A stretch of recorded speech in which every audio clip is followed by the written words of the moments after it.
The conference room at Sterling Tech Industries occupied the entire 15th floor of the downtown skyscraper, with floor-to-ceiling windows offering views of the city skyline. I sat in the back corner wearing my usual Target jeans and a simple sweater, while my brother Marcus stood at the front in his custom Italian suit, gesturing dramatically at the presentation screen. Quarterly revenue exceeded projections by 18%. Marcus announced proudly, his voice carrying the confidence of someone who'd never questioned his place in the world. Under my leadership as CEO, Sterling Tech has become the premier software solutions provider in the region. I watched him present, sipping my coffee from a paper cup I'd brought from the street vendor downstairs. The other attendees, venture capitalists, investment fund managers and board members, sat in leather chairs around the massive mahogany table, their attention fixed on Marcus's presentation. "Excuse me," a security guard approached my corner seat. "This meeting is for shareholders and board members only. I'm going to have to ask you to leave." Before I could respond, Marcus turned from his presentation, his eyes landing on me with unmistakable irritation. "David, what are you doing here?" "I was invited," I said simply, keeping my voice level. Marcus's face flushed. "This is a shareholders' meeting. For investors. People with actual stakes in the company." He looked at the security guard. "My brother works at a coffee shop. He must have gotten confused about the location." "Actually, I work at a bookstore," I corrected mildly. "And I'm supposed to be here." "This is for serious investors only," Marcus said loudly, his voice taking on that mocking tone I'd heard countless times growing up. "Not minimum wage workers. This is embarrassing, David. These people manage portfolios worth hundreds of millions. They don't have time for whatever game you're playing." Several board members exchanged uncomfortable glances. A woman in a designer suit whispered something to the man beside her. "Perhaps we should continue," the board chairman, Richard Chin, began from his position at the head of the table. "No, I'm sorry about this," Marcus interrupted, walking toward me. "David has always had this problem with boundaries. He doesn't understand how business works." He turned to address the room. "My little brother thinks because we're family he can just show up to corporate meetings. It's honestly kind of sad." I remained seated, taking another sip of my coffee. I received an official invitation from the corporate secretary. "That must have been a mistake," Marcus said, his jaw tight. "Look around this room, David. Everyone here controls significant capital. They're venture capitalists, investment fund managers, board directors. What do you control? A cash register at a bookstore." "Marcus," Richard Chin said more firmly. "We should really—" "I'm the CEO of this company," Marcus cut him off. "And I'm telling you, my brother doesn't belong here. He earns maybe $30,000 a year shelving books. The people in this room manage 9-figure portfolios." A man in a gray suit spoke up. "I'm uncomfortable with this. Perhaps we should verify the attendance list." "There's nothing to verify," Marcus insisted. "David wasn't even supposed to know about this meeting. How did you find out?" He looked at me accusingly. "Did you go through my email? Is that it?" "The corporate secretary sent me a formal invitation 2 weeks ago," I said calmly, "along with the agenda and quarterly reports." Marcus laughed, the sound harsh in the elegant conference room. "The corporate secretary sent you, a bookstore clerk, an invitation to a shareholders' meeting? Do you hear how insane that sounds?" "Perhaps there's been an administrative error," a woman suggested diplomatically. "These things happen." "The only error was David thinking he belongs in rooms like this," Marcus said. "This is exactly like when we were kids. He always wanted to be involved in things above his level. Dad used to say David had champagne dreams on a beer budget." He shook his head. "Except now it's more like champagne dreams on a minimum wage budget." The board members shifted uncomfortably. A few checked their phones, clearly eager to move past the awkward confrontation. "I'm not leaving," I said quietly. "I have every right to be here." "Right?" Marcus's voice rose. "You have no rights here. This is my company. I built this. You stock books for a living and live in a studio apartment." He turned to Richard Chin. "Call building security. Have him removed." "Marcus," Richard said carefully, "I really think we should." "Yow," Marcus commanded. "I'm the CEO. This is my meeting. And I want my deadbeat brother removed before he embarrasses me further." I set down my coffee cup. I'm not embarrassing you, Marcus. You're doing that yourself. Oh, that's rich coming from someone who still uses public transportation, Marcus sneered. When was the last time you even had a real job? One with benefits, a career path. He addressed the room again. My brother is 32 years old and has never made more than $35,000 a year. He has no investments, no portfolio, no assets. He rents. He takes the bus. And somehow he thinks he belongs in a meeting with people who manage hundreds of millions in capital. I manage more than you think, I said. Marcus laughed again. What, you have a savings account with $5,000 in it? Maybe a 401k with a few $100s? That's adorable, David. Really. But this is a shareholders meeting for Sterling Tech Industries, a company valued at $320 million. Your little nest egg doesn't qualify. Marcus, please. Richard Chin stood up, his expression serious. We really need to. I'm handling it, Marcus interrupted. David, I'm going to say this once more. Leave. No. Before I have you forcibly removed. These people are serious investors. They don't have time for your delusions. What delusions? I asked calmly. That you're some kind of businessman. Marcus exploded. You work retail. You've worked retail your entire adult life. Dad was right about you. No ambition, no drive, no understanding of how real success works. You're content stocking shelves and going home to your tiny apartment. Dad said a lot of things, I replied evenly. And he was right about most of them, especially about you, Marcus said. Do you know what he told me before he died? He said, Marcus, you're the successful one. You're the one who'll carry on the family legacy. David will always be ordinary. The words hung in the air. Several board members looked away. That's enough, Richard Chin said, his voice firm now. Marcus, sit down. David, please stay exactly where you are. Excuse me. Marcus turned to him. I'm the CEO. And I'm the board chairman, Richard interrupted. And we have a serious problem here that you've just made considerably worse. What problem? Marcus demanded. The problem is my brother crashing a shareholders meeting. The problem, Richard said, is that your brother is a shareholder. In fact, he's the shareholder. The room fell silent. Marcus stared at Richard. What are you talking about? Richard pressed a button on the table's control panel. The presentation screen behind Marcus changed from his quarterly report to a different document.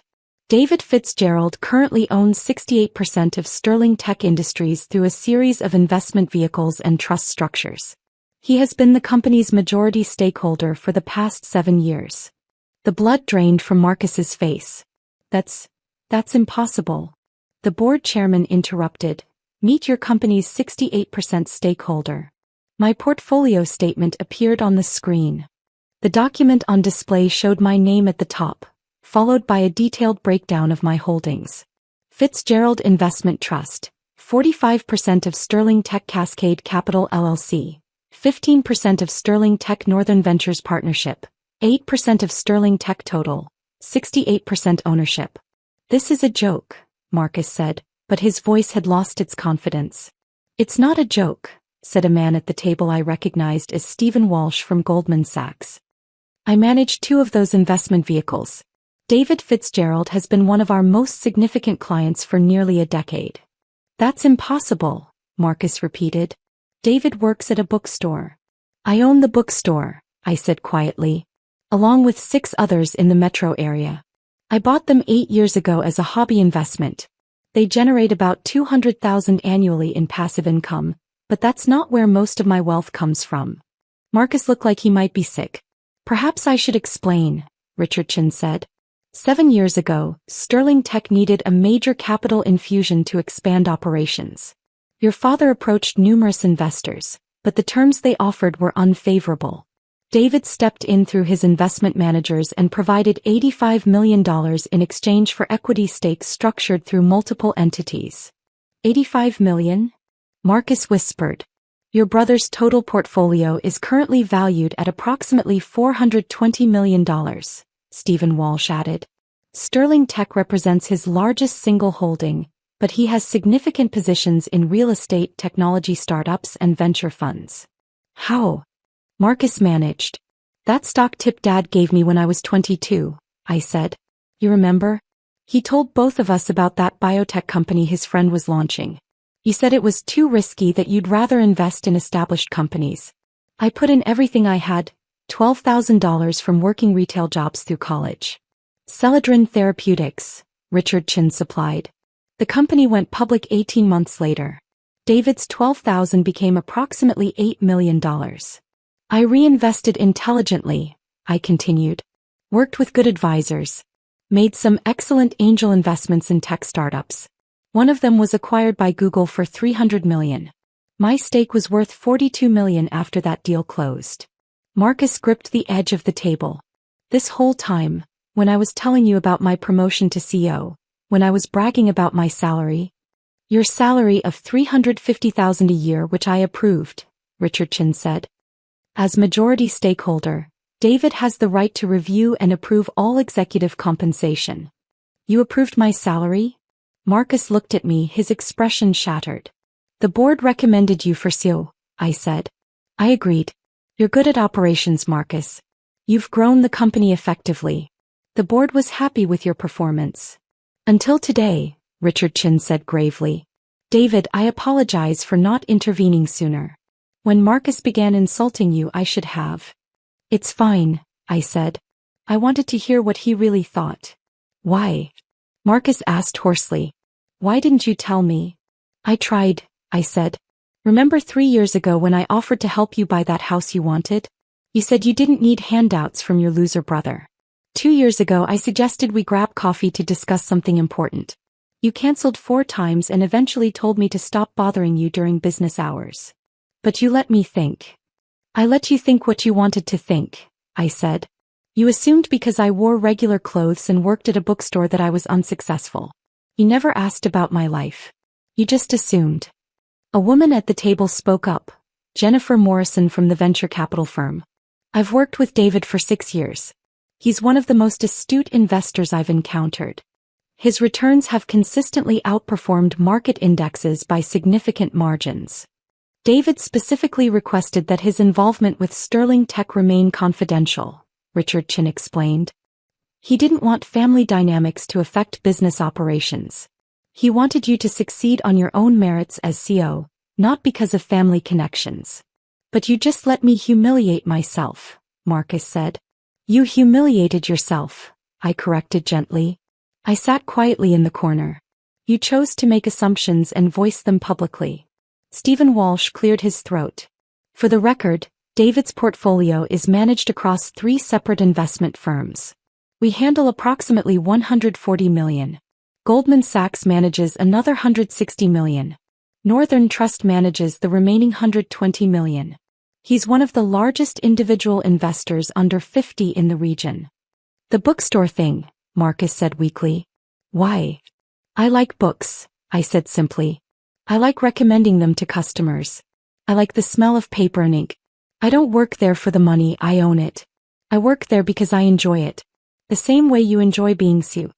Enjoyed, Marcus said bitterly. Past tense. You're going to fire me now. That depends, I said, on whether you can move forward professionally after this. How am I supposed to do that? Marcus asked. Everyone in this room just watched me call my own majority stakeholder a minimum wage worker. My career is over. Only if you make it over, Richard Chin said. The question is whether you can separate your ego from your competence. You're an effective CEO, Marcus. The numbers prove that. But your attitude toward people you perceive as beneath you is problematic. I leaned forward. Here's what's going to happen. This meeting will continue. You'll finish your presentation on quarterly results, which, by the way, looked excellent from what I saw before the interruption. The board will discuss normal business. And afterward, you and I are going to have dinner. A real conversation. Maybe the first honest one we've had in years. And if I can't handle that? Marcus asked. If I can't get past this? Then we'll discuss transition plans for a new CEO, I said. But I'd prefer not to. You're good at this job, Marcus. You've grown revenue 18% quarter over quarter. You've expanded into new markets successfully. You've built a strong management team. I don't want to lose that because of your ego. Marcus stood silent for a long moment. The entire room watched him. Finally, he took a shaky breath. I apologize for disrupting the meeting. That was unprofessional. He looked at me. I apologize for the things I said. They were cruel and based on assumptions I should never have made. Accepted, I said simply. Can we? Marcus gestured at the presentation screen. Can we continue? Richard Chin nodded. Please. We have a full agenda. Marcus returned to the front of the room, visibly shaken but trying to compose himself. He advanced to the next slide, a breakdown of customer acquisition costs. His voice was steadier than I expected as he began explaining the metrics. I pulled out my phone and sent a quick message to my investment advisor at Goldman Sachs. Meeting got interesting. We'll fill you in later. Keep the Sterling Tech position unchanged for now. The response came within seconds. Understood. Bloomberg is reporting increased trading volume in tech sector. Should I adjust your Nasdaq positions? Hold steady, I typed back. We discussed this strategy last quarter. Stick to the plan. As Marcus continued his presentation, the board members gradually shifted their attention back to business matters, though I caught several glances in my direction. The woman from the venture capital firm, Jennifer Morrison, sent me a discreet thumbs up. When Marcus reached the section on R&D spending, Stephen Walsh raised a question about budget allocation for the new AI integration project. Marcus answered confidently, walking through the financial projections with the competence that had earned him the CEO position in the first place. The AI implementation should reduce processing costs by 32% in the first year, Marcus explained. Initial investment is $8.2 million, but projected savings over 3 years total $26 million. That's conservative, I spoke up from my corner. Everyone turned to look at me. The similar implementation at Cascade Networks, one of my other holdings, reduced costs by 41% in the first year. With Sterling Tech's volume, you might see even better results. Marcus blinked. You own Cascade Networks? 47%, I confirmed. We completed the AI rollout 9 months ago. I can have their CTO connect with yours to discuss lessons learned if that would help. Yes. That would be very helpful, Marcus said carefully. Richard Chin made a note. I'll coordinate that introduction. David, while we have your attention, the board has been discussing the proposed expansion into European markets. You've seen the projections. I have, I said. The market analysis looks solid, but I have concerns about the regulatory compliance timeline. The GDPR requirements for our data handling practices might need more than the 6 months allocated in the budget. A board member I didn't recognize looked impressed. You've reviewed the European expansion proposal in detail? David reviews every major strategic initiative, Richard said. He may not attend every meeting, but he reads every document and provides written feedback to the board. Usually at 2 in the morning, Jennifer Morrison added with a smile. He sends the most detailed analysis emails in the middle of the night. I have insomnia, I explained. Might as well do something productive. Marcus had been quiet, absorbing all of this. Now he spoke up. How long have you been involved in the day-to-day strategy discussions? Since the beginning, I said. Richard forwards me all board materials. I provide input on major decisions. When you wanted to acquire TechServe Solutions last year, I was the one who suggested the counteroffer that eventually closed the deal. That was you. Marcus looked stunned. The board told me it was a strategic advisor. I am a strategic advisor, I said. I'm just also your brother. The meeting continued for another 90 minutes. Marcus completed his presentation, the board discussed several operational matters and various committees reported on their activities. Through it all, Marcus seemed to be processing everything, his earlier arrogance replaced by something more thoughtful. When Richard Chin finally adjourned the meeting, the board members began gathering their materials. Several approached me directly. David, we should schedule time to discuss your thoughts on the European expansion, one said. I'm meeting with the CFO next week to review the venture fund allocations, Stephen Walsh added. Should I include you in that conversation? Send me the agenda, I said. I'll let you know. Jennifer Morrison waited until the others had left before approaching. That was uncomfortable to watch. I'm sorry you had to experience that. It needed to happen, I said. Better now than later. Marcus stood at the front of the room, staring at the now blank presentation screen. I walked over to him. "You were serious about dinner?" he asked quietly.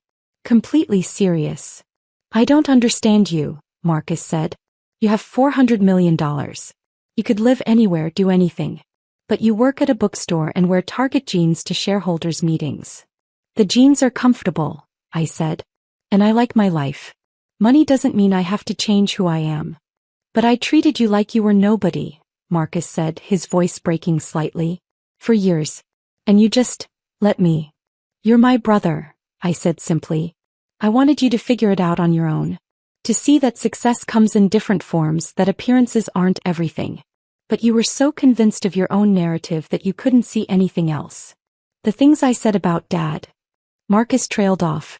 "Were probably true," I finished. "Dad did think you were the successful one. He valued traditional markers of achievement, titles, corner offices, expensive suits. He never understood that I was happy with my choices." "Are you?" Marcus asked. "Happy?" "Very," I said. "I read books I love. I invest in companies I find interesting. I live comfortably but not ostentatiously. I have everything I need." Marcus was quiet for a moment. "I have a $3 million house, a Ferrari, and a boat I've used twice. And I've been miserable trying to maintain the image of having all of it." "The house has a massive mortgage," I said. "I saw the financials when you applied for the loan through Northern Trust, one of my banks. The Ferrari lease is costing you $4,000 a month. And the boat, well, boats are money pits. You know about all of that?"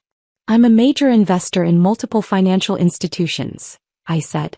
"Part of my due diligence is understanding the financial health of key executives in my portfolio companies. I need to know if my CEO is financially stable or if personal debt might affect business judgment." "That's terrifying," Marcus said. "It's practical," I corrected. "And for the record, I'm not concerned about your finances affecting your job performance. You live above your means but you're managing it. Though you might want to sell the boat." "I'll sell the boat," Marcus agreed weakly. We walked to the elevator together. As the doors closed, Marcus spoke again. "Why did you really come to the meeting today? You could have kept everything secret. Let me keep thinking I was the successful brother." "Because it was time," I said. "You were becoming someone I didn't recognize anymore. The Marcus I grew up with was ambitious, sure, but he wasn't cruel. He didn't mock people for their jobs or their income. Dad's influence did that to you, made you think success was about looking down on others." "I really am sorry," Marcus said. "For all of it." "I know," I said. "Now you have to decide who you want to be moving forward. The CEO who values everyone regardless of their position, or the one who just had to learn a very public lesson about assumptions." The elevator reached the ground floor. As we stepped out into the lobby, Marcus's phone buzzed. He glanced at it and his face went pale. "What?" I asked. "Message from the board secretary," he said. "Reminder that I have a company town hall scheduled for this afternoon. 300 employees expecting an update on quarterly performance. So tell them about the excellent quarterly results," I said. "After what just happened?" Marcus looked panicked. "Word is going to get out. Someone in that meeting will talk. By this afternoon, the entire company will know I didn't even recognize my own majority stakeholder." "Probably," I agreed. "So address it directly. Tell them what happened and what you learned from it. Transparency and honesty are powerful leadership tools." "I can't do that," Marcus said. "Then you're not ready to be CEO," I said bluntly. "Real leadership means admitting mistakes and showing people you can grow from them. Otherwise, you're just performing leadership, not actually doing it." Marcus stared at me. "When did you become so wise?" "When I stopped caring about what people thought of my Target jeans," I said. "Do the town hall, Marcus. Be honest. Show them the CEO you're capable of being." We walked outside into the bright afternoon sun. Marcus's Tesla was parked in the executive spot near the entrance. My 10-year-old Honda Civic was in the public garage 3 blocks away. "Let me give you a ride to your car," Marcus offered. "I'll walk," I said. "It's a nice day." "David," Marcus said as I turned to go. "Thank you. For not destroying me in there. You could have. You had every right to. You're my brother," I said again. "I want you to succeed. I just needed you to understand that success isn't about putting other people down to lift yourself up." I walked away, leaving Marcus standing beside his Tesla. My phone buzzed. A message from Richard Chin. That was either the best or worst board meeting we've ever had. Unclear which. We'll call later to discuss next steps. I smiled and pocketed the phone. 3 blocks away I reached my Civic, climbed in and drove to the bookstore. I had a shift starting in an hour and Tuesday afternoons were always busy. When I arrived, my store manager, Patricia, was rearranging the mystery section. "How was your meeting?" she asked. "Eventful," I said, grabbing my name tag from behind the counter. "My brother found out I own the company he runs." Patricia laughed. "How'd he take it?" "About as well as you'd expect." "Does this mean you'll finally stop pretending you need to work retail shifts?" she asked. "I've been telling you for years you don't have to be here every Tuesday." "I like Tuesdays," I said. "Besides, Mrs. Chin is coming in for her monthly book club picks. She trusts my recommendations." "You're a very strange multimillionaire," Patricia said, shaking her head. "I prefer to think of myself as a well-read investor," I corrected, and went to help Mrs. Chin select her next month's reading list. That evening I had dinner with Marcus at a quiet restaurant far from the downtown business district. He looked exhausted. "The town hall went well," he said.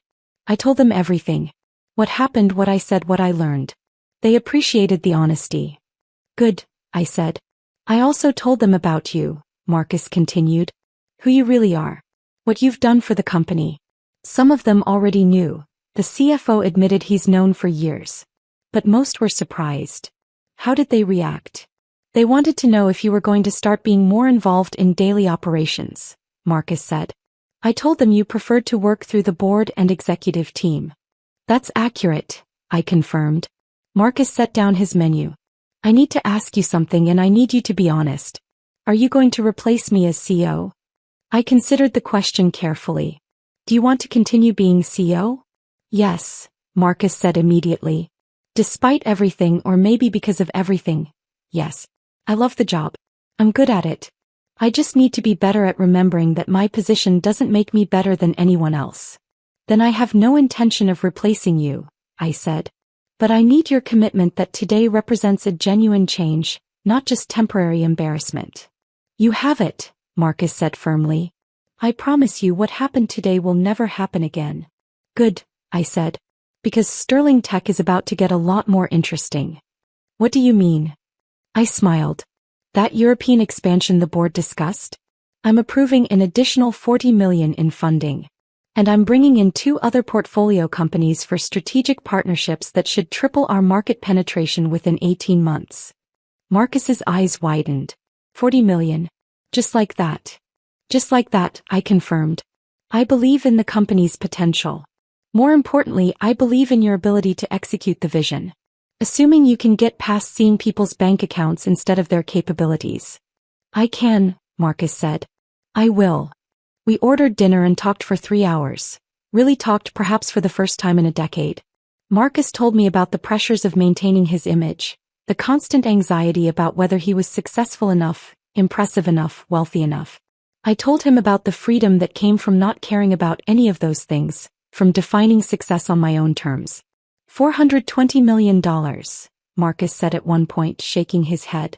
"And you drive a Civic." "It's reliable," I said. "Gets good gas mileage. Hasn't broken down in 10 years.